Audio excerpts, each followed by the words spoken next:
They will breed naturally. Condition छान आहे, पाऊस आहे, गढूळ पाणी आहे, ते ब्रीड करतील. पण तुम्ही जर ते आर्टिफिशियल टँक मध्ये मेल फिमेल सोडले तर ते ब्रीड करत नाहीत आणि 2-3 दिवस लावतील केलं तरी ब्रीडिंग. आपल्याला एवढा वेळ नाही, आपल्याला तर लगेच त्यांचं ब्रीडिंग झालं पाहिजे. म्हणून आपण त्यांना काय करतो, we induce them to breed.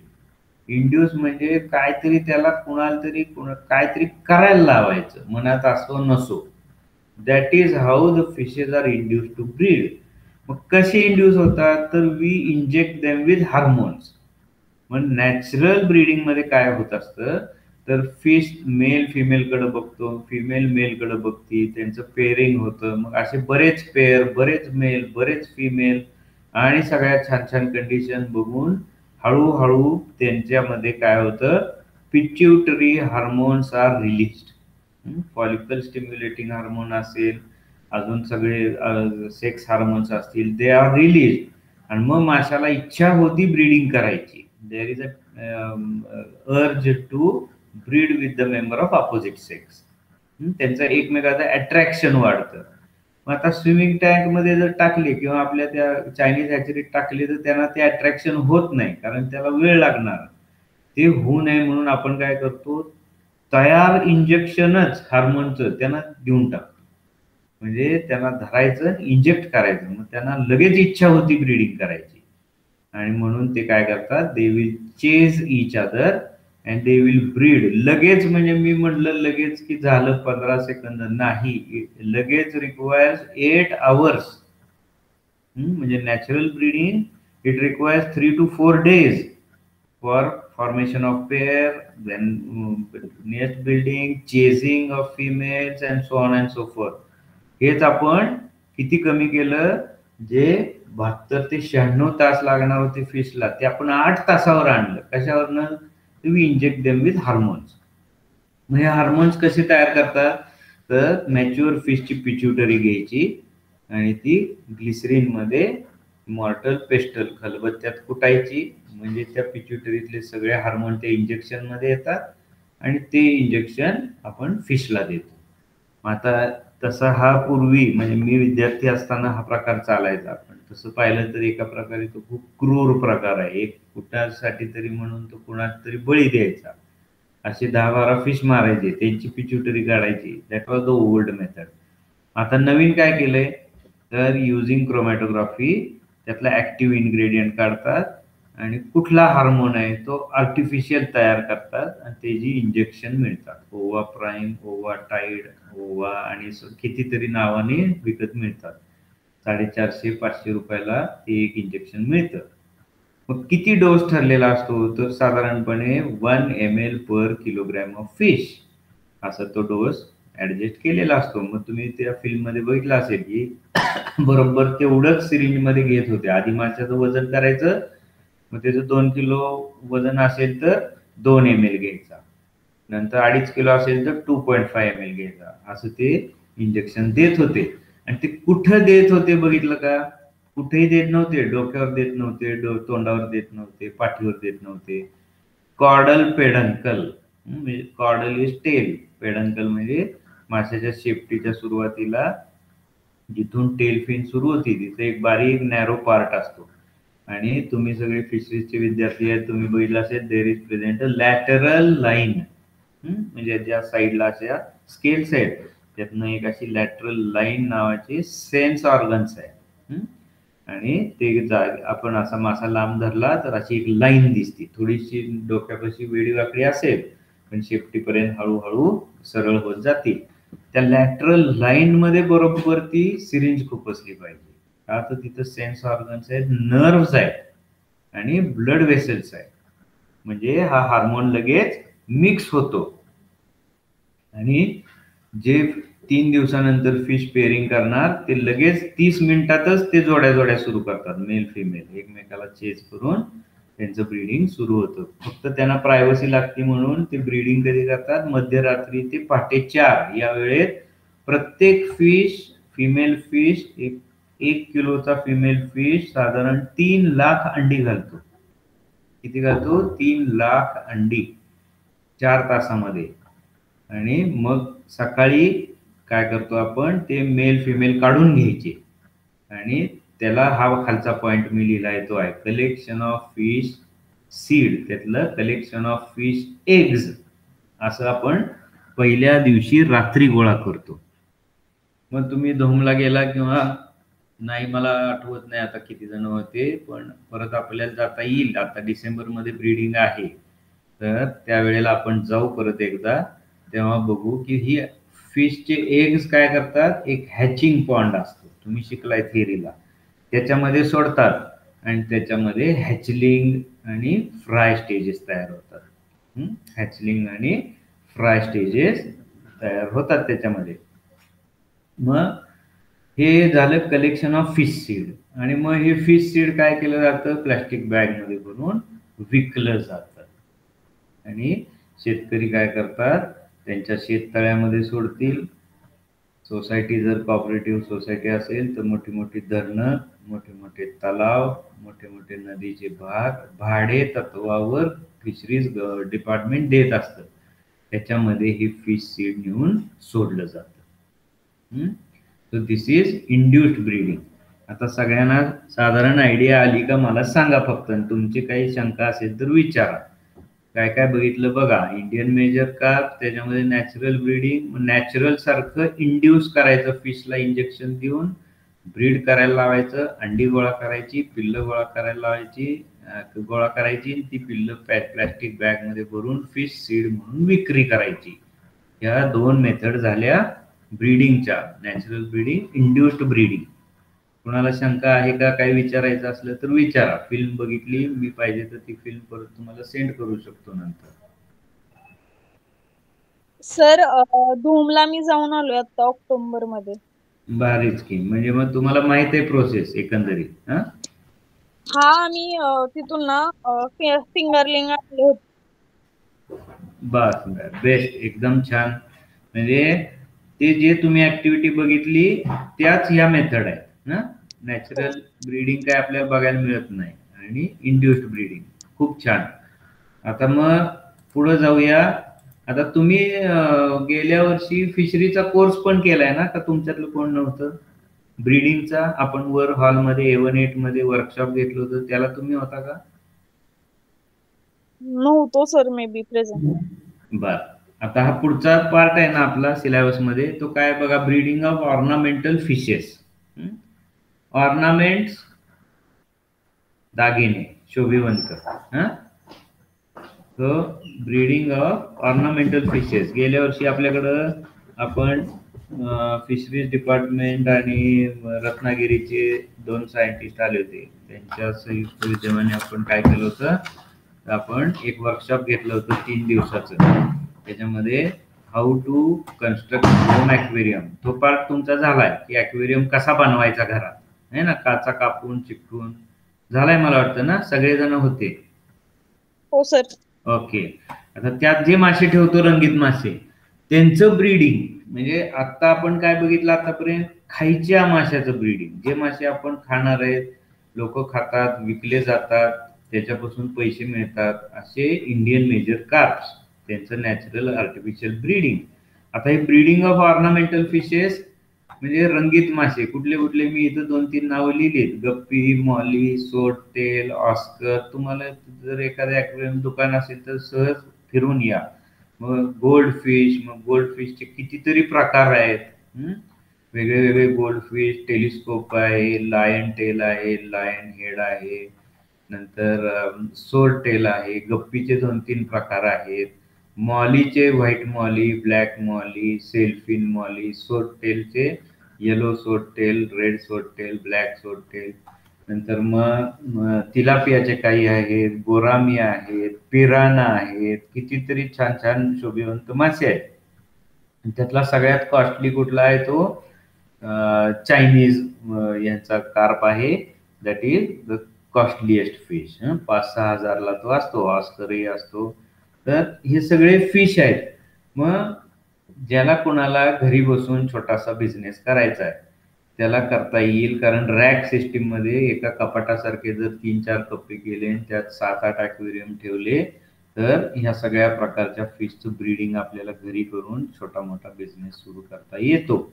त्यासाठी हा पार्ट आपण सिलेबसमध्ये घातलाय आणि तो ब्रीडिंगशी रिलेटेड आहे म्हणून या टॉपिकमध्ये घेतलाय. मग ब्रीडिंग ऑफ ऑर्नामेंटल फिशेस तुमचं थिअरीला झालंय का? ओव्हीपॅरस, लाईव्ह बेरर हो सर झाले.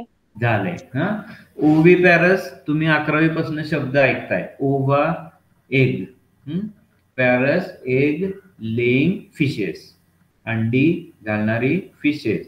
म्हणजेच कसली फिश? तर आता आपण जे इंडियन मेजर कास्ट बघितले तसे की फिमेल काय करणार? अंडी घालणार. मेल काय करणार? त्या घातलेल्या अंड्यावर स्पर्म सोडणार. म्हणजे मेल फिमेल जरी एकत्र आले, फिरत राहिले, पेरिंग झालं, एकमेकाच्या शरीराला घासले तरी एग्स बाहेर सोडली जाणार आणि स्पर्म्स त्याच्यावर ओतले जाणार. म्हणून आपण म्हणतो फर्टिलायझेशन इज एक्सटर्नल. तर असले सगळे फिश की ज्याच्यामध्ये फिमेल अंडी घालतात आणि त्याच्यावर मेल स्पर्म सोडतो त्यांना म्हणतात ओव्हीपॅरस फिशेस, अंडी घालणारे फिश. आणि दुसरा पार्ट जो दाखवला आहे स्लाइड मध्ये, लाईव्ह बेरर. लाईव्ह म्हणजे जिवंत, जिवंत पिल्लांना जन्म देणारे मासे. म्हणजे काय आहे? तर आता मी पुढे स्लाइड मध्ये त्याचे चित्र दाखवल्यावर तुमच्या लक्षात येईल की ह्या सगळ्या लाईव्ह बेरर, गप्पी, मॉली, सोडटेल आणि प्लॅटी, 4 प्रकारचे लाईव्ह बेरर आपल्या देशामध्ये विक्रीला येतात. हे 4ही फिश बाहेरचे आहेत, परदेशी आहेत.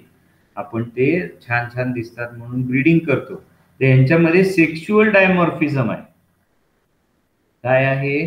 तर मेलला क्लास्पर आहे, मेलला क्लास्पर आहे आणि त्याच्याकडं स्पर्म ट्रान्सफर करायसाठी एक ऑर्गन आहे क्लास्पर नावाचा, जसा जो शार्क मध्ये आपण बघतो तसा external organ which is introduced into the body of female. म्हणजे फिमेलच्या क्लोएकल ॲपर्चर मधून हा ऑर्गन इन्सर्ट करून त्या फिमेलच्या शरीरात स्पर्म सोडले जातात.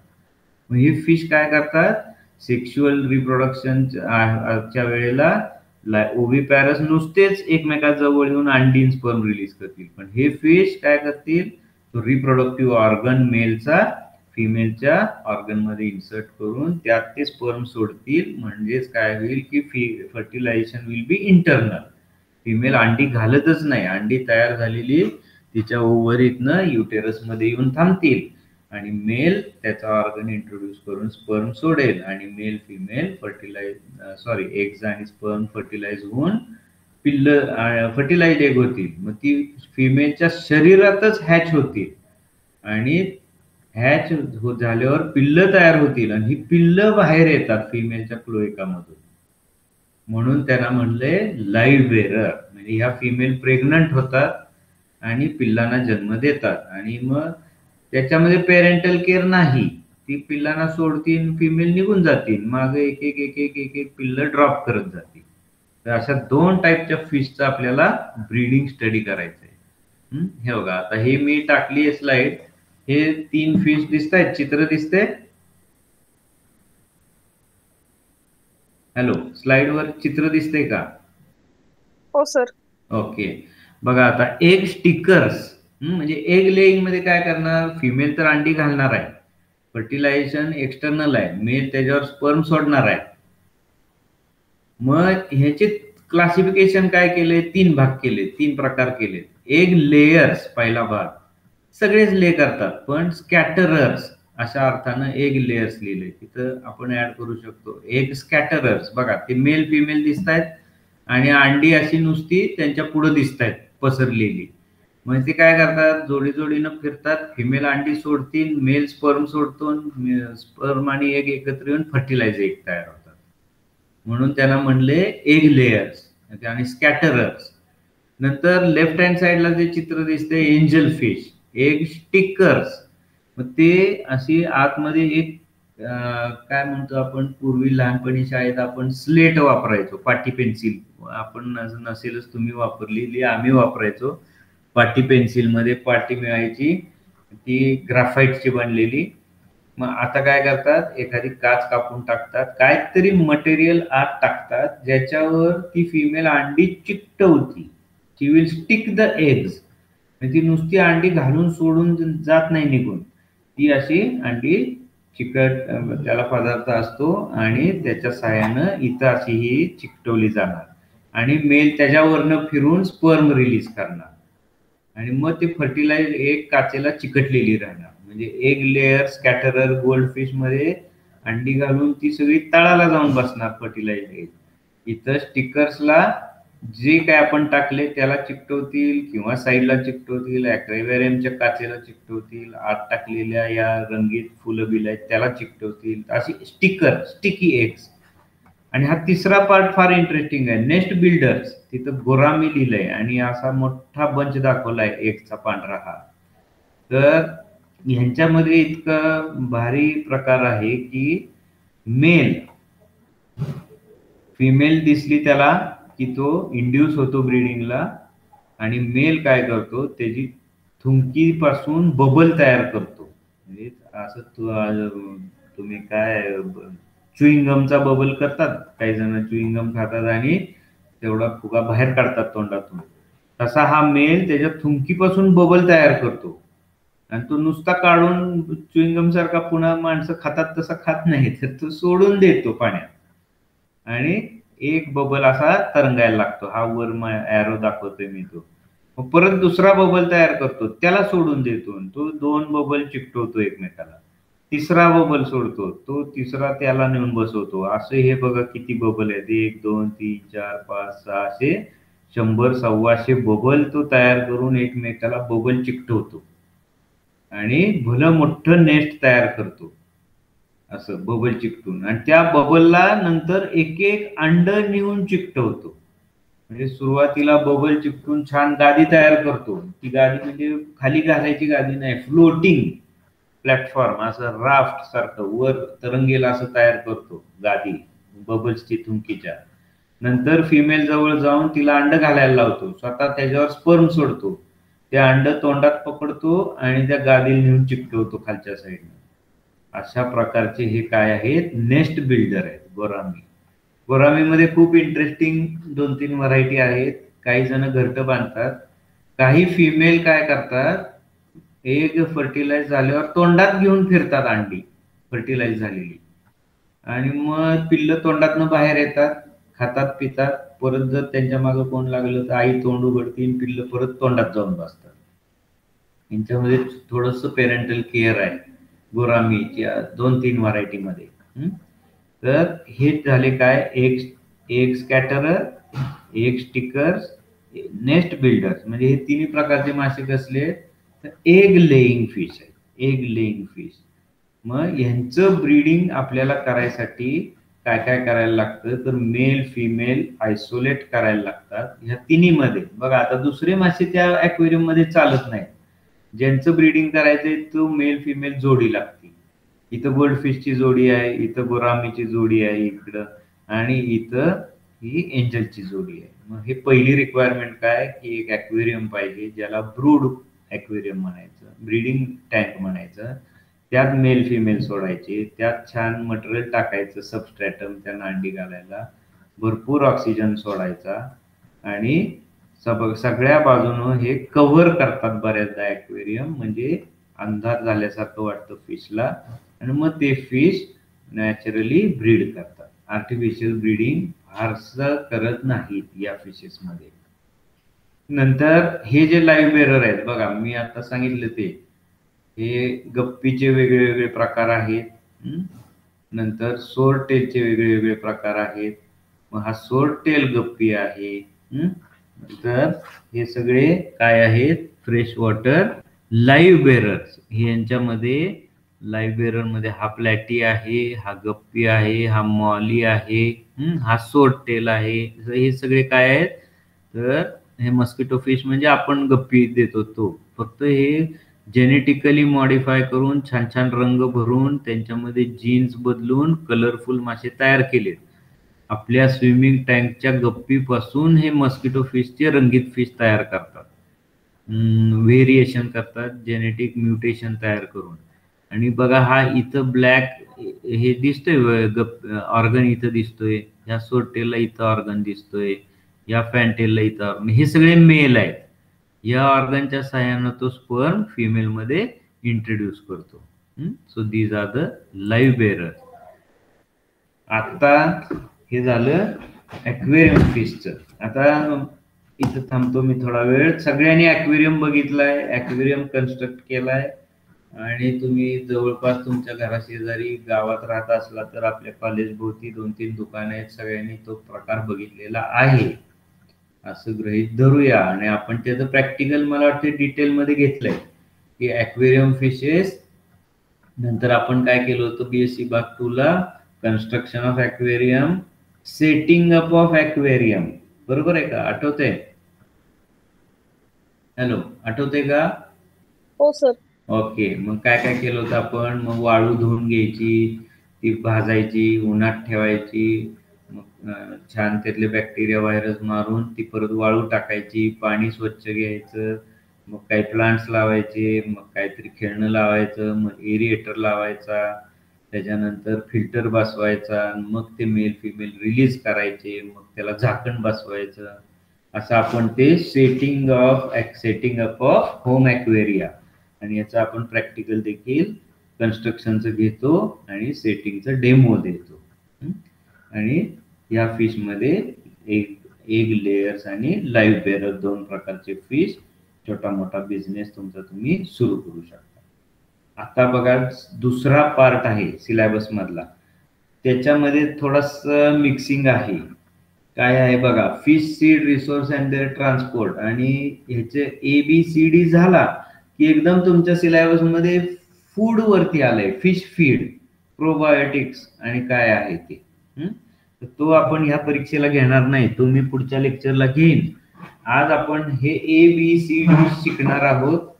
आणि आताची जी ISC एक्झाम होईल त्यामध्ये ह्या टॉपिकवर प्रश्न विचारले जातील. Breeding, major carps, natural breeding, artificial breeding, ornamental fishes, breeding of ornamental fishes, egg layers, live bearers, एवढा पार्ट झालेला. आणि त्याचाच उत्तरार्ध आहे आता हा पुढचा भाग आहे. म्हणजे जिथं आपण बोलता बोलता गेल्या लेक्चरमध्ये मी सांगितलं होतं की असे असे मेल येतात, फिमेल येतात, अपस्ट्रीम मायग्रेशन करतात, ब्रीड करतात, एन्व्हायरमेंटल कंडिशन छान असतात, ते नदीत जाऊन ब्रीडिंग करतात, उथळ पाण्यात झऱ्यात येतात, नदीतनं ओढ्यातनं झऱ्यात ब्रीड करतात.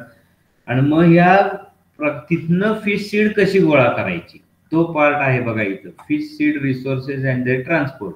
रिसोर्सेस म्हणजे कुठं कुठं फिश सीड मिळती, तर बघा रिव्हर मध्ये मिळती आणि हॅचरीज मध्ये मिळती. म्हणजे हॅचरीज मध्ये इंड्युस्ड ब्रीडिंग, आता आपण फिल्म बघितलेली तिथं तयार होती, धोमला तुम्ही गेला होता.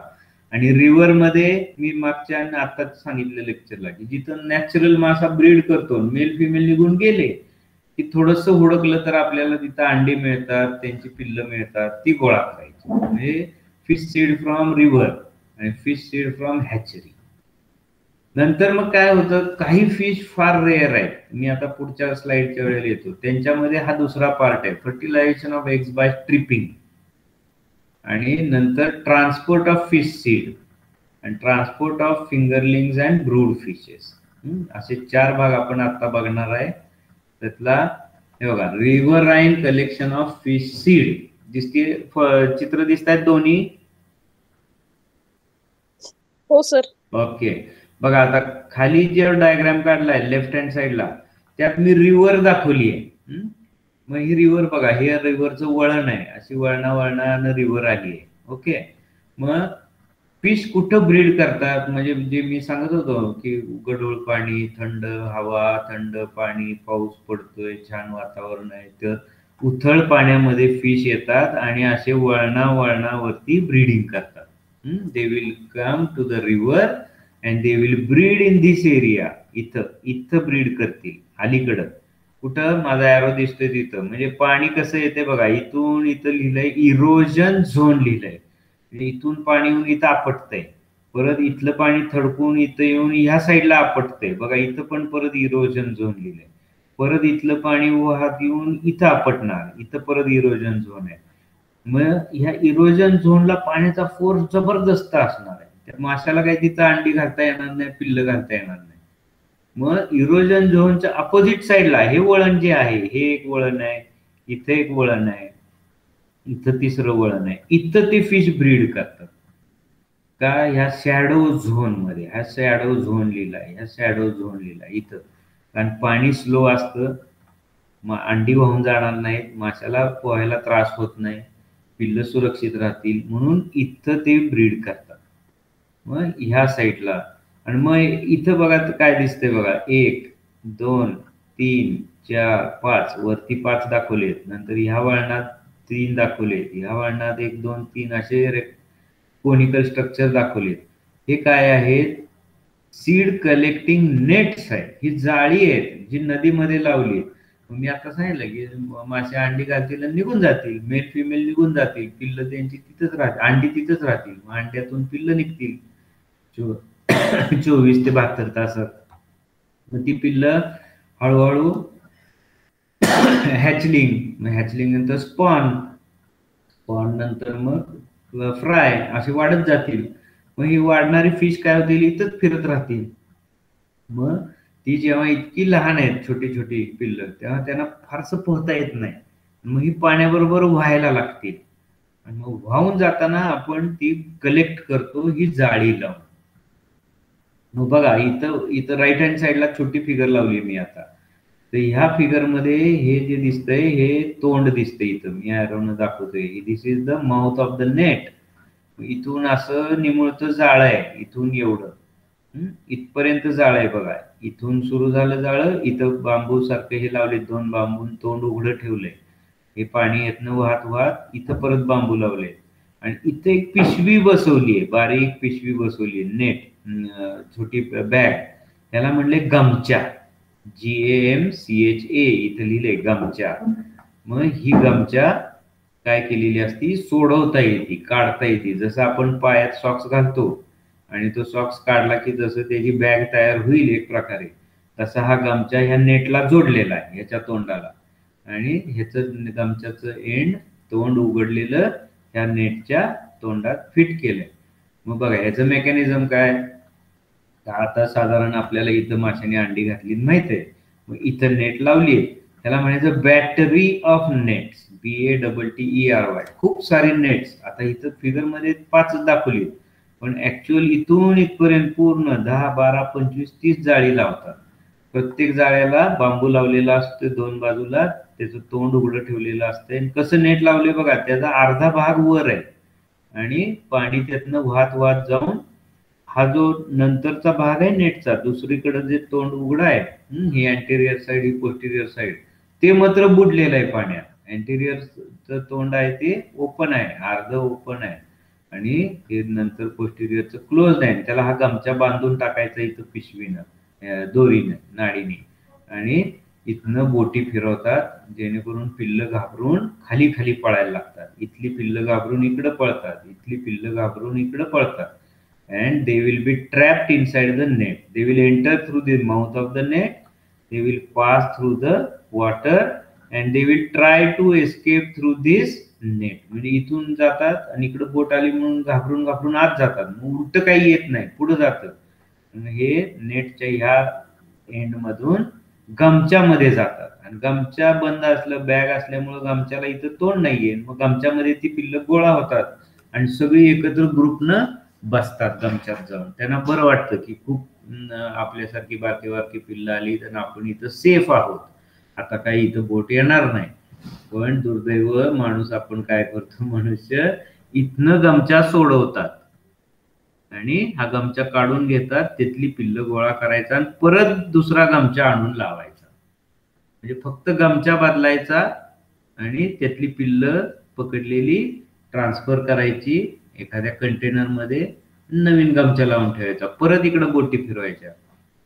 म्हणजे माशानं ब्रीडिंग केल्यानंतर जशी जशी पिल्लं हॅच होतील, काही पिल्लं 24 तासात निघतील बाहेर, काही पिल्लं 36 तासात निघतील, काहींना 40 तास लागतील.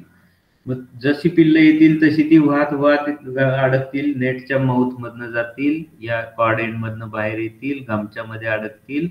माणसं फक्त जाऊन गमचा काढायचा, दुसरा लावायचा आणि तो पहिला गमचा मोकळा करून स्वच्छ करून वाळवून तिथली सगळी अंडी पिल्लं काढून घ्यायची. परत हा धुतलेला गमचा 1-2 तासांनी परत आणून लावायचा आणि लावलेला परत काढून न्यायचा. मग दर 2-3 तासांनी 100 पिल्लं, 1000 पिल्लं, 500 पिल्लं ह्या प्रत्येक गमच्यामध्ये गोळा होतात.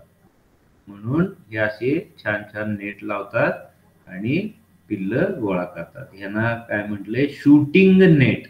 शूट करायचं काय, असं एकदम सरळ रेषेत बंदुकीतनं मारल्यासारखं पाणी त्यातून जाऊन ते शूट होऊन यातनं आत जातात पिल्लं, शूटिंग नेट.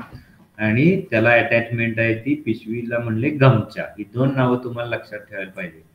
नंतर लक्षात काय ठेवायचंय, हे रिव्हरचे झोन, इरोजन झोन, त्याच्या अपोजिट साईडला शॅडो झोन, आणि 2 शॅडो झोनच्या मध्ये, शॅडो झोन आणि इरोजन झोनच्या मध्ये बॅटरी ऑफ नेट लावायची. मग ही नेट किती असतात, 10, 15, 20 फुटापर्यंत लांब असतात, depending on size of river. मोठी नदी असेल तर 20-20 फुटाचं जाळं असेल. इथं माउथ आहे बघा, हे माउथ 6 फुटाचं असेल आणि हे ओपनिंग आहे हे 1 फुटाचं असेल किंवा 6 इंचाचं असेल. असं निमुळतं होत गेले नेट, कोनिकल नेट.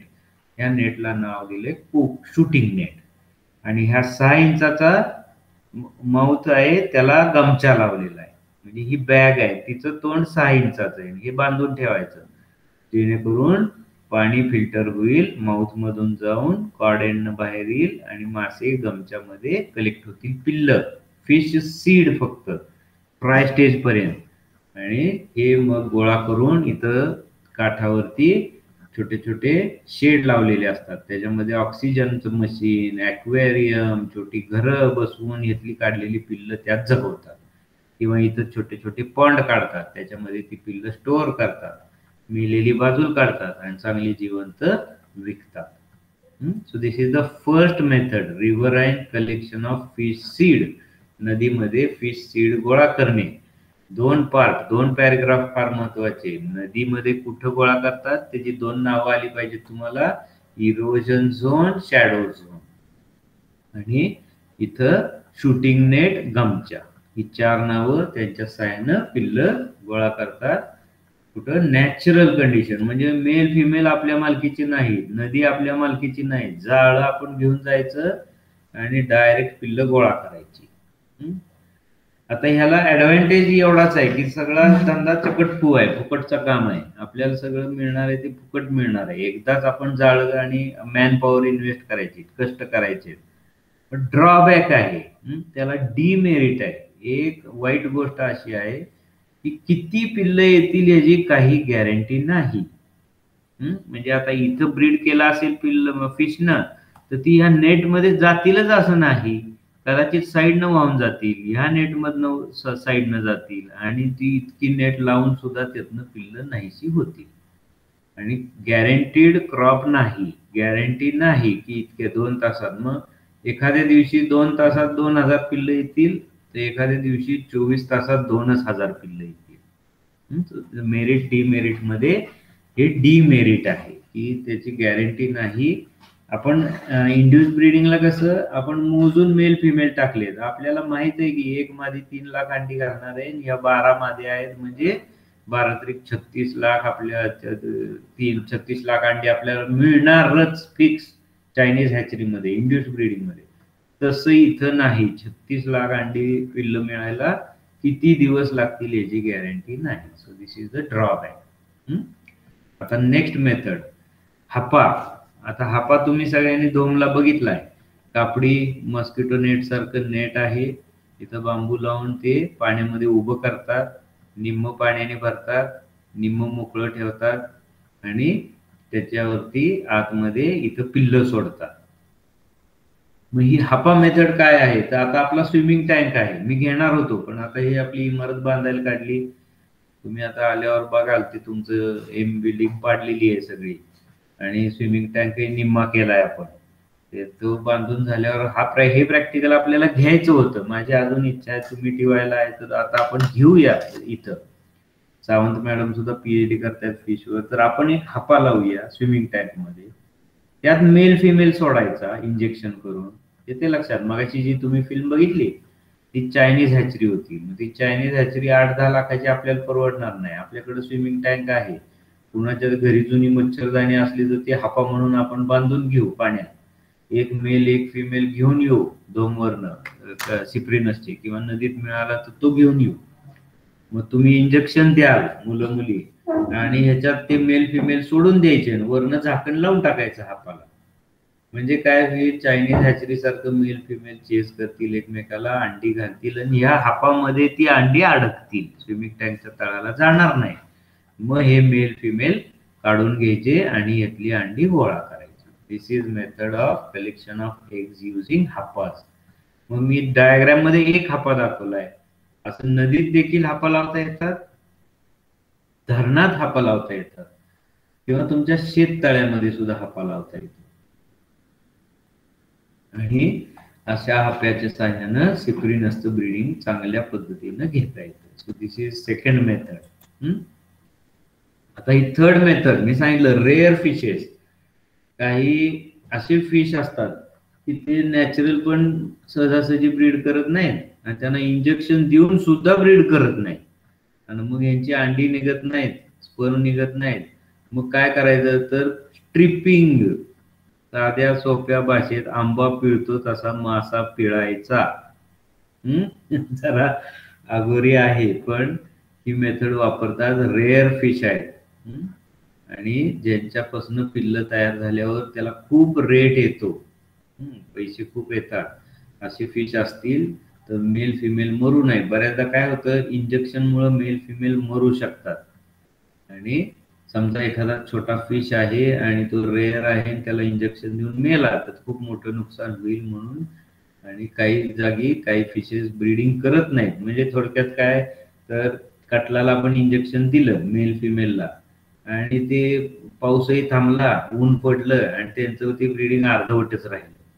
म्हणजे पेअरिंग तर झालंय आणि रिलीज तर अंडी करेना, त्यावेळेला देखील ही मेथड वापरतात. काय केले बघा, पहिल्या डायग्राम मध्ये असं धरायची फिमेल आणि सरळ तिचं पोट दाबून तिची अंडी सगळी क्लोएकामधनं एका कंटेनर मध्ये कलेक्ट करायची. म्हणून इथं बघा ही फिमेलची साईन आहे, ही फिमेलची साईन आहे. मग दुसरी फिमेल घ्यायची, तिची अंडी काढायची, अशी ह्या कंटेनर मध्ये 2-3 फिमेलची अंडी गोळा करायची. आणि नंतर काय केले बघा, इथं इथं हे मेल पासून स्पर्म काढलेत, स्पर्म काढलेत. मग तो मेल जर सोडत नसेल तर या माणसानं पाईप लावलाय आणि त्याच्या साह्यानं ते एअर ब्लो करून सक करतोय मिल्ट आणि ते इथं कलेक्ट होते. म्हणजे ह्या पाईप लावून ते अंडी त्याचे स्पर्म ओढायचे, ह्या कंटेनर मध्ये घालायचे आणि नंतर हे एग आणि स्पर्म बीकर मध्ये ह्या कंटेनर मध्ये काचेच्या रॉडने ढवळायचे. जसं आपण कॉफी किंवा काय नेसकॉफी पिताना चमचा वापरून ते ढवळतो, तसे एग्ज आणि स्पर्म्स ढवळायचे आणि ते फर्टिलायझेशन कम्प्लीट करायचं. आणि हे कम्प्लीट झाल्यानंतर ती फर्टिलाइज एग वाढवून त्याच्यापासून पिल्ल काढायची. आता तुम्ही फिश ऐकला असेल, ॲरोना. ॲरोना नावाचा फिश आहे, ज्याला देव समजतात किंवा लकी फिश समजतात. जसं आपल्या भारतामध्ये शंख ठेवला जातो, स्वस्तिक असतो, आपल्या देवामध्ये देवघरामध्ये आपण काहीतरी ते यंत्र बिंत्र ठेवतात लोक काय, तसं हे चिनी लोक ॲक्वेरियम मध्ये ॲरोना फिश ठेवतात. It is suppose to be lucky. तो त्याचं ब्रीडिंग या पद्धतीनं करतात. आणि जरी 100-200 पिल्ल तयार झाली आहेत ना, तरी एक एक पिल्लू 2,000 ते 3,000 रुपयाला विकलं जातं. म्हणजे खूप कॉस्टली फिश असतात. त्यामुळं हे माशाला त्रास आपण देतो, पण त्याचा जीव वाचवायसाठी ही पद्धत वापरतात. किंवा एखादा मासा अर्ध्यात ब्रीडिंग झालं तर ही पद्धत वापरतात. This is called as stripping. Strip म्हणजे पिळणे. फिमेल पिळायची, तिची अंडी गोळा करायची आणि लगेच मेल मधनं स्पर्म काढायचे आणि ते त्या कंटेनर मध्ये अंड्यावर ओतायचे. मेल फिमेल परत पाण्यात सोडून द्यायचे. अंडी मिक्स करून एक 10-15 मिनिटं ठेवायची. म्हणजे eggs will be fertilized by sperm आणि फर्टिलाइज एग गोळा झालेली मोठ्या कंटेनरला ट्रान्सफर करून त्यात ऑक्सिजन भरायचा, जेणेकरून त्याच्यापासून पिल्ल तयार होतील. So this is tripping method of breeding. आता शेवटचा पार्ट आपण बघूया एक 10 मिनिटात. फिश ट्रान्सपोर्ट हा त्यातला इथला राईट हँड साइड आहे ना, हे तुम्ही दोमला बघितलं असेल. काय करतात तर ती प्लॅस्टिकची पिशवी घेतात, त्यात थोडं पाणी घालतात, त्यात इथं अंडी, स्पॉन, फ्राय, हॅचलिंग, फिंगरलिंग या सगळ्या स्टेजेस यात भरतात. मग त्या संख्येप्रमाणे स्पॉन असतील तर 2000 भरतील, अंडी असतील तर 2000 भरतील, नंतर फ्राय असेल तर 500 भरतील, सेमी फिंगरलिंग असेल तर 200 भरतील आणि फिंगरलिंग असेल तर 100 भरतील. आणि ह्या बॅग मध्ये भरून वरनं ऑक्सिजन भरून ही बॅग सील करून कंटेनर मध्ये डब्यात भरून 3 पायलीचे डबे बघितले असतील त्यात भरतात आणि हे ट्रान्सपोर्ट करतात. Simple method. मग भोयटे सरांनी मी मगाशी सांगितल्यासारखं जिवंत फिश नेले. ते हे वरचा कंटेनर आहे बघा इथला मधला, इथं फिश दाखवले. तर तो उघडाच ठेवायचा. ट्रॅक्टरची ट्रॉली असेल किंवा मोठा टेम्पो असेल त्याच्यात टाकी ठेवायची आणि ती वरनं उघडी ठेवायची आणि त्यात मोठे मोठे मासे टाकायचे आणि ते शॉर्ट डिस्टन्स. आता ही पिशवी मी सांगितलं बांधलेली, ही लॉंग डिस्टन्स कलकत्त्यापासून सातारपर्यंत येतात मच्छीबीर. 12, 14, 15 तास विमानाचा प्रवास, 5 तास आणि गाडीचा प्रवास मुंबई ते सातारा. असे अॅक्वेरियम फिश साताऱ्यात ह्या असल्या बॅग मधनं येतात. मग जवळ न्यायचे असतील तर ओपन मेथडनं न्यायचे, हे असं कंटेनर मधनं, ओपन कंटेनर मधनं. आणि खूप लांब न्यायचे तर हा ट्रक दाखवलाय बघा लेफ्ट हँड साइडला, त्याला कप्पे केले आहेत 1, 2, 3, 4. म्हणजे जसं पेट्रोल, डिझेल, दूध आणि ते केमिकल्सचे आपण टँकर बघतो गोल, की त्याच्यामध्ये लिहिलेलं असतं इनफ्लेमेबल. नंतर मग काय काय केमिकल, हँडल विथ केअर, आणि तो ट्रक वर टाकून खूप लांबपर्यंत जातं. नंतर मग पेट्रोल पंपवर बघितलं असेल की ह्या 12-12 हजार लिटरच्या छोट्या छोट्या 4 टाक्या असतात आणि त्यातलं पेट्रोल डिझेल वेगळं वेगळं काढतात आणि मग ते ट्रकला हिंडकाळू नये म्हणून त्याचे 4 कप्पे केलेले असतात. तसा हा जो ट्रक आहे त्याला इथं मध्ये एअर कंडिशनिंग आणि ऑक्सिजनेशनचा चेंबर असतो आणि हे 3 मागं दिसत आहेत हे कंटेनर असतात. मग हे अशा टाईपचा हा जो कंटेनर आहे, अशी मोठी टाकी, त्यात मासे सोडून दिलेले असतात. मग त्यात ऍडल्ट असतील, पिल्ला असतील, अंडी असतील आणि ह्या ऑक्सिजन युनिट मधून पाईपलाईन टाकून ह्यात 24 तास ऑक्सिजन बबल होत असतो. मग मला सांगा आता, जर इथनं ऑक्सिजन बबल होतोय तर हे वर जे दिसतंय इथं ट्रकच्या वर, ह्याच्यात फूड भरलेलं असतं. मग ह्यातनं फूड पडतं, इथून ऑक्सिजन पडतो आणि फूड आणि ऑक्सिजन मिळून हा ट्रक 2000-3000 किलोमीटर पर्यंत हे मासे काहीही दुखापत न होता, कसली मरतूक न होता छान पद्धतीनं ट्रान्सपोर्ट करता येतो. हा सगळ्यात चीप उघडा, त्याला थोडासा खर्च आहे पॉलिथिन बॅग आणि ऑक्सिजनचा, आणि हा सगळ्यात कॉस्टली ट्रकची मेथड, कारण तो ट्रक तसा पद्धतीनं डिझाईन करायला लागतो. पण जरी ही कॉस्टली असली तरी खूप इफेक्टिव्ह आहे. खूप मासे न मरता एका जागेवरून दुसऱ्या खूप लांबच्या जागेवर आपण ट्रान्सपोर्ट करू शकतो. तर हे झालं fish transport, fish seed transport, fish egg transport. जरी हेडिंग फिश ट्रान्सपोर्ट असलं तरी या सगळ्या मेथड सगळ्या वापरल्या जातात. त्याचे फक्त अमाऊंट संख्या कमी होती. आता ही मी पारंपरिक किंवा जुनी मेथड दाखवली, ही पहिली दाखवायला पाहिजे होती. ही बघा मातीचं मडकं आहे, पाणी प्यायचं जसा माठ असतो तसा, आणि त्यात हे मासे घालतात आणि डोक्यावरनं घेऊन जातात. हे फिश आहेत, हे अॅनाबस आहेत, त्यामुळं त्यांना ऑक्सिजन कमी लागतो आणि एका जागेवरून दुसरीकडं घेऊन जाता येतं. हे पूर्वी बघा हे दुधाच्या किटल्या आहेत तशा ह्या किटल्या असायच्या, त्या गाडीत टाकायच्या, त्यात मासे भरायचे आणि घेऊन जायचे. खूप पूर्वीचा फोटो आहे. हे 2 फोटो जुनी मेथड आहे आणि ही सध्याची मेथड बघा. ही अशी बॅरल भरलेत एकाला एक लावून, ओपन एअर मेथड आहे. ह्याला झाकण नाही, काय नाही, यात पिल्ल भरलीत आणि घेऊन गेले. आणि ही जी आपली पहिली ही मेथड आहे ही कशी ऑक्सिजन पॅक केली आहे, ही पिशवी बांधून टाकली, हा ट्रक पूर्ण बंद आहे. थोडस उलटी झाली स्लाइड, ती आधीची आणि ही नंतरची मेथड आहे. ह्या मॉडर्न मेथड आहेत आणि ह्या ओल्ड मेथड आहेत. तर अशा पद्धतीनं फिशचं ट्रान्सपोर्ट केला जातो. तर एवढा सिलेबस परीक्षेला आहे. या सगळ्याच्या नोट्स तुम्हाला मी संध्याकाळपर्यंत देतो, तेवढ्या वाचा. त्याच्यावरती MCQ तुमच्या या ISE परीक्षेमध्ये येतील. आता तुम्हाला काही शंका असेल तर विचारा मला. आणि सगळे जागे आहेत का आणि कनेक्ट आहेत का तेवढं हो हो हो म्हणा. आहे सर कनेक्ट.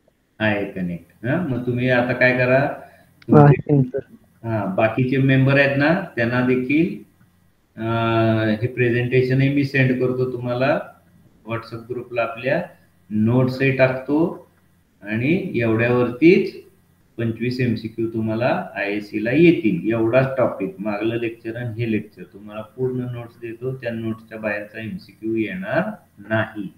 हा निरोप सगळ्यांपर्यंत पोच करा. या पेपरचे MCQ आणि परीक्षेला याच्यावरती प्रश्न येतील. तर आता एवढं जर झालं असेल आपलं परीक्षेचं, तर तुम्हाला 2 इन्स्ट्रक्शन पोचल्या का तुमच्यापर्यंत निरोप, की तुमचं कॉलेज सुरू होत आहे? निरोप पोचलाय का? हो सर. पोचलाय. 1 तारखेपासून तुम्ही प्रॅक्टिकलला येणार आहे साधारणपणे. आणि कॉलेजवर आल्यावर फक्त प्रॅक्टिकलच तुम्ही करणार आहे. आणि थिअरी आपण जसं आता बसलोय अशीच थिअरी होणार आहे. फक्त काय करणार आहे, प्रॅक्टिकल तुम्ही आला की 2 प्रॅक्टिकल रोज घ्यायची, सकाळ संध्याकाळ. आणि असं तुम्ही 2 दिवस यायचंय, म्हणजे 4 प्रॅक्टिकल आपली आठवड्याला होती. समजा तुम्ही मुली लेडीज हॉस्टेलला आल्या बाहेरच्या आणि तुम्ही बाकी सगळ्यांनी जर चांगलं कॉपरेशन केलं तर मग आपण 3 दिवस सुद्धा घेऊ TY आणि लवकरात लवकर प्रॅक्टिकल संपवू. तुमची थिअरीची परीक्षा फिक्स झाली आहे. हे हा पण निरोप पोचला का दुसरा? हो सर. म्हणजे तुमची एंड सेमिस्टर एक्झाम होणार आहे. म्हणजे तुम्ही सेमिस्टर पास होणार आहात. Theory plus practical. कोरोना विद्यापीठ काही बघायचं नाही.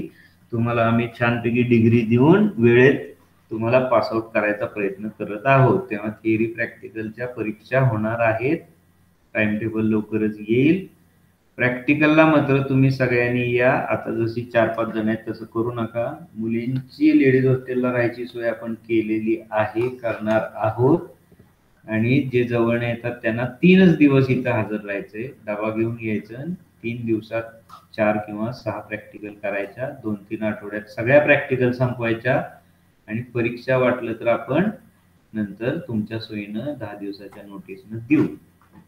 आता महत्वाचं तुम्हाला तिसरी इन्स्ट्रक्शन काय, तर प्रोजेक्ट आहेत तुम्हाला. तर ते प्रोजेक्ट तुम्हाला मिळालेत का नाही अजून?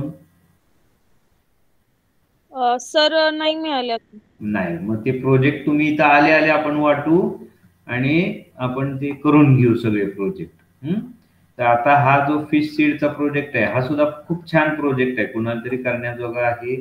बॅग मिळती, एग्ज ट्रान्सपोर्ट कसे करतात, ॲक्वेरियम फिश. म्हणजे आजचं माझं लेक्चर आहे, या जवळजवळ 4 प्रोजेक्ट होतील तुमचे. ॲक्वेरियम फिशवर कुणाचा होईल, कुणाचा ब्रीडिंगवर होईल, कुणाचा ट्रान्सपोर्टवर होईल. तर तुम्ही आल्या प्रॅक्टिकल बरोबर पहिल्या आठवड्यात आपण प्रोजेक्ट घेणार आहे.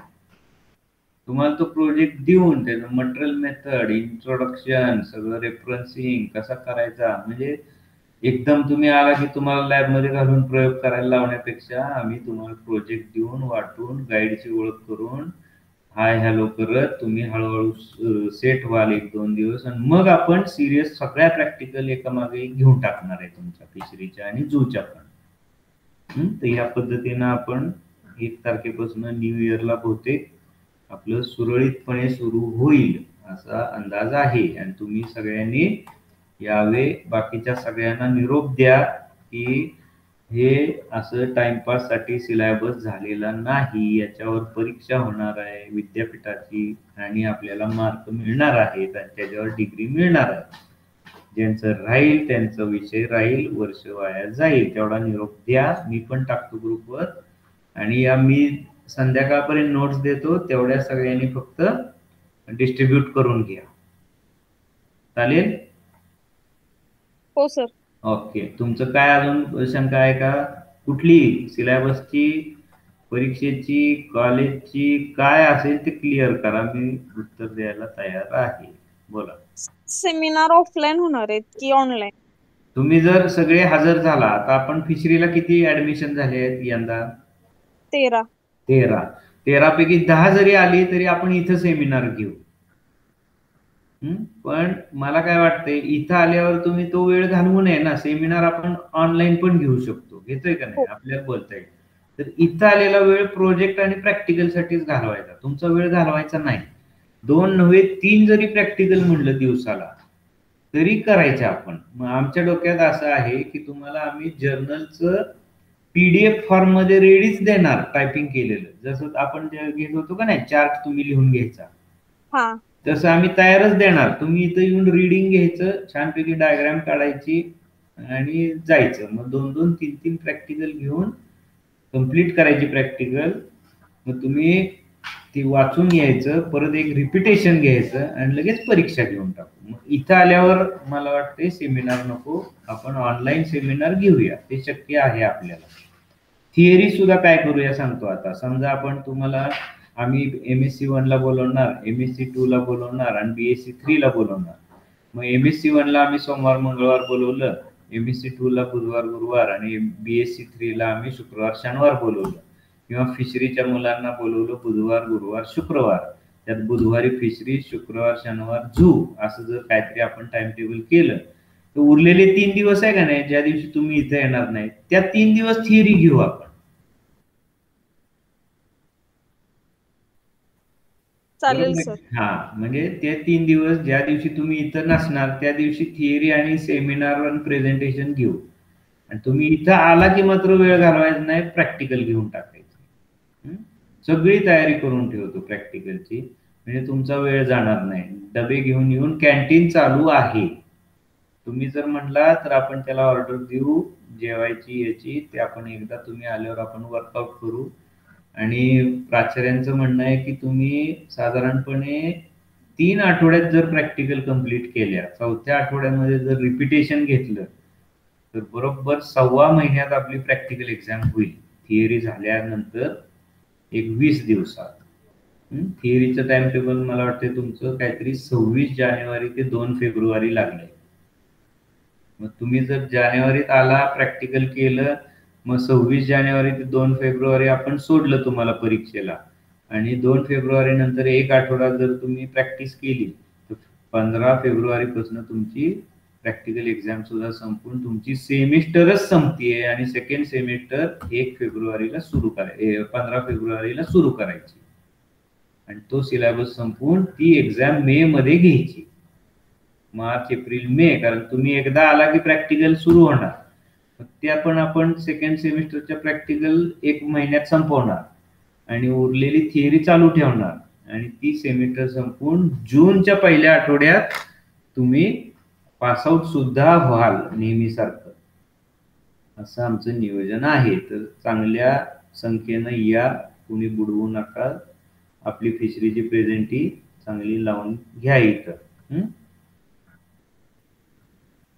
हो, आणि सर आम्ही धूमला जाऊन आलेलो ऑक्टोबर मध्ये, पण तेव्हा सीझन नव्हता. ते स्पॉन वगैरे सगळे संपत आलेले. आता बरोबर आहे तुझं. आता जर समजा तुम्ही आला सगळेजण काय, तर डिसेंबरच्या दुसऱ्या आठवड्यामध्ये किंवा तिसऱ्या आठवड्यामध्ये सिप्रिनसचं ब्रीडिंग होतं धोमला. मग ते बघायला आपण जाऊ शकू. तुम्ही जर हजर झाला तर 1 दिवस प्रॅक्टिकल कॅन्सल करू, 2 गाड्या करू आणि जाऊन ते बघून येऊ परत एकदा खास धोमला. मग तिथं तुम्हाला इंजेक्शन देऊन ब्रीडिंग करायची, टोटल प्रॅक्टिकल घेऊ, किंवा मग आपल्या स्विमिंग टँक मध्ये एक सेट लावू सरळ ब्रीडिंगचा. असं करू, दोन्हीपैकी एक या डिसेंबरला करून टाकू. तुम्ही फक्त हजर राहिला की आपण लगेच करून टाकू. मग तुम्ही यायला लागला असं मला कळलं तर मी इथं सोय करीन हापा लावून ब्रीडिंगची, किंवा मग आपण वारुंजीकरांना सांगून धोमला खास आपल्यासाठी एक सेट लावायला लावू. ब्रीडिंगचा आणि आपण जाऊ गाडी करून आणि एक दिवस तिथं एन्जॉय करू. हो सर चालेल. दोन्ही चालेल. पैकी कोणी काही पण चालेल. हा चालेल चालेल, बघू दोन्हीपैकी कसं होतं, किती जण येत आहेत. 10 जण तरी आली पाहिजेत. हा माझा अंदाज येतील. बाहेरचं खूप लांबचं कोण आहे का मी बघतो आता, आणि लांबची मुली असतील जर बाहेर गावच्या लांबच्या, तर आत्ता बॉटनीच्या मुली राहायला सुरुवात झालेली आहे हॉस्टेलला, आणि तशी आपण सोय केलेली आहे कॉलेजने. आणि मग तुम्ही येऊन जाऊन करणार असला तर पास वगैरे सगळं सुरू होईल नेहमीसारखं.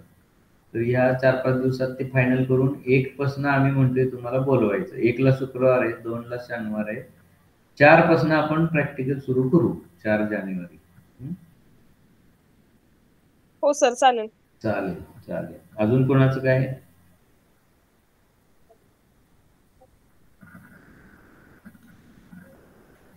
नाही कोणाला प्रॉब्लेम काय नाही, शंका काही नसेल तर मग मी नोट्स आणि पीपीटी तुम्हाला टाकतो त्याच्यात. हो सर. हा, नोट्स आणि पीपीटी मी सेंड करतो ग्रुपला. ग्रुप आहे ना आपला व्हॉट्सअपचा? सर तुम्हाला ऍड करू का? सेपरेट फिशरीचा ग्रुप आहे आपला. करा, फिशरीच्या ग्रुपमध्ये मला ऍड करा, मी सगळे टाकतो ते. आणि मग तेवढ्यावरतीच एमसीक्यू काढतो मी आता. मी लेक्चरसाठी थांबलो होतो, आता मी एमसीक्यू आज काढतो, तेवढ्यावर परीक्षा होईल आपली. आणि बाकीचं मला ऍड करा, मग बाकीचं डिस्कशन करून घेऊ. हो चालेल.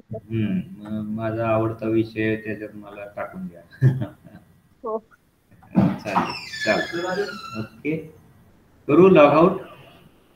Yes sir. ओके ओके, चला, गुड डे. Good day. बोला, काय म्हणतो? सर ते तो तर म्हणला की जे जुना स्टाफ आहे ना, त्यांचं पण पीजी रेकग्निशन लेटर लागेल, त्याशिवाय प्रस्ताव पुढे जाणार. कोण म्हणते? धोत्रे सर.